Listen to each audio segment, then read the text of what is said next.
مسئلہ الوہیت، مسئلہ توحید، توحید سے زیادہ میٹھا، شیریں اور توحید سے زیادہ مزیدار مسئلہ کوئی نہیں ہے، اور توحید سے زیادہ کڑوا بھی مسئلہ کوئی نہیں ہے۔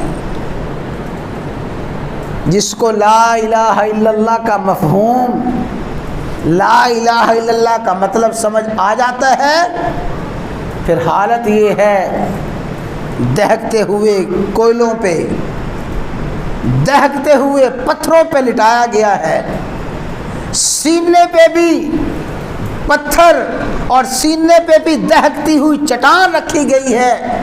یہ عالم ہے، اور اس عالم میں بھی کہہ رہا ہے احد احد احد، اس میں بھی وہی احد احد کہہ رہا ہے۔ یہ کیا ہے؟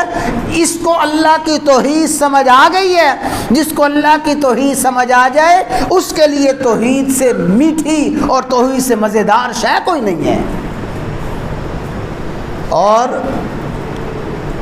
جس کو پھر توحید سمجھ نہیں آتی اس کی عقل پہ کیسے پردہ پڑتا ہے؟ جسے توحید سمجھ نہیں آتی عقل پہ کیسے پردہ پڑتا ہے؟ میں آپ کو آج کی بات نہیں، وہی اہل مکہ کی بات سناتا ہوں۔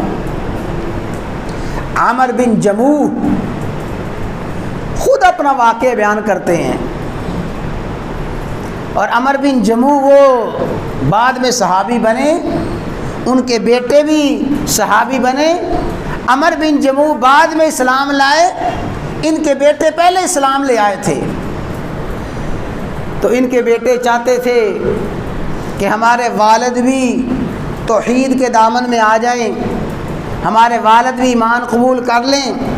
تو عامر بن جموح نے اپنا ایک بت بنایا تھا، اسی بت کی پرستش کرتے تھے، اسی بت کے سامنے ماتھا ٹیکتے تھے، اسی بت کے سامنے اپنی ساری کی ساری عبادات پیش کرتے تھے۔ ان کے بیٹوں نے کیا دلچسپ کوشش کی اپنے باپ کو سمجھانے کی۔ ایک دن ایسا ہوا، رات کے وقت جب ابا حضور سو گئے، بت کو اٹھایا اور اٹھا کے کوڑے کرکٹ کے ڈھیر پہ پھینک آئے، اس کو کوڑے کرکٹ کے ڈھیر پہ پھینک آئے۔ عامر بن جموح صبح اٹھے کہ سلام کریں، حاضری دیں، آ کے دیکھا کہ وہ خدا تو موجود ہی نہیں ہے، وہ جھوٹا خدا، وہ من گھڑت اپنا بنایا ہوا خدا موجود نہیں۔ کہاں گیا میرا خدا؟ اسے کون لے گیا؟ تلاش کرتے